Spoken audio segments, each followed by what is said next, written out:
Hi, everyone. Welcome to this first episode of Theo Reacts. My name is Joe, and I'm a theologian who loves to reflect on movies and music and television and pop culture and see where they intersect with theology. This is a Theo Bro free zone. This is a positive space. I'm not interested in debate, just in conversation. So come join me.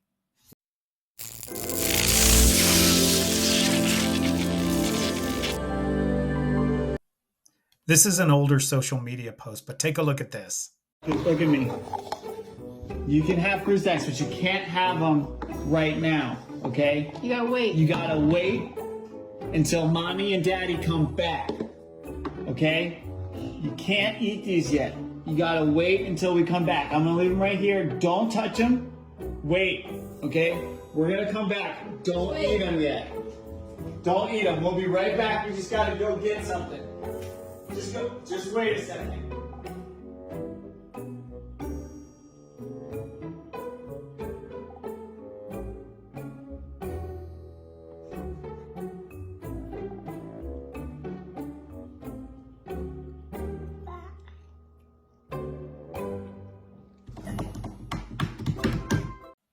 First of all, so cute. The look on their faces was just priceless. But that clip always sort of reminds me of the Genesis creation myth, the second creation myth found in Genesis, the story of Adam and Eve. And I know it's often that story, that myth has often been translated to show that like the humans disobeyed and are punished. So going back to that clip, imagine if we saw the parents come in and react and then smack their kids, punish their kids. Like, we would think that was a horrible sign of parenting if these parents came walking back in and then smack their kids around. In other words, punishing them for knowing pretty much the camera was set up, knowing exactly what was going to happen.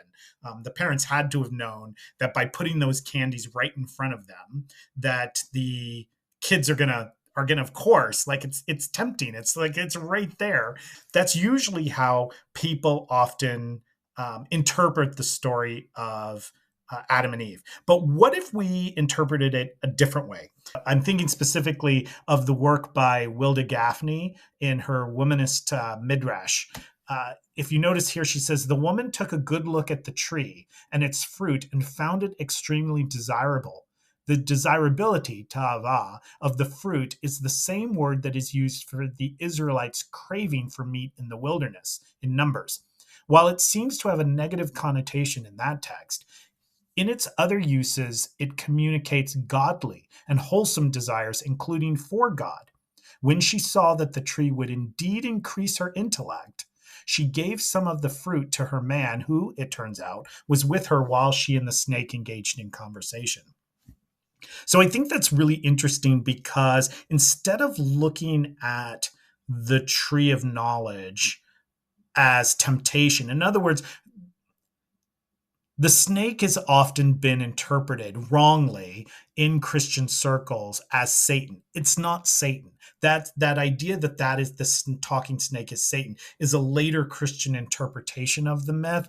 But if we just talk about the serpent as just a cunning animal, in other words, the serpent was right, absolutely correct. If they ate of the forbidden fruit, then their eyes would be open and they would become like the gods who know.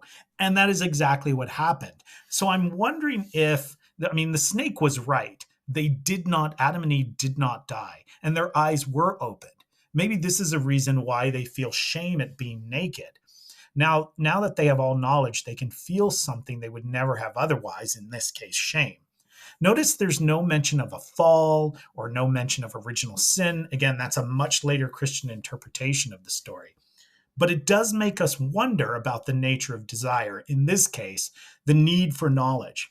What if we imagined the expulsion from the garden not as punishment for doing something wrong, but simply as a consequence for wanting the full human experience? And I like reading the story that way, that the eating of the fruit of knowledge is an awareness that we as human beings have knowledge, that we embrace all of our humanity, and that will include death, that will include knowledge of the binary, right? Thinking in terms of binaries, which can often be destructive.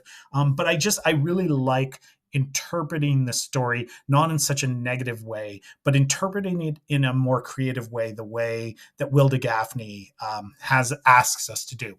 What do you think? Thanks for joining me. I look forward to reading your comments. What do you think about all this down below? And if you like this video, like and subscribe so you can keep up with me. Thanks, everybody.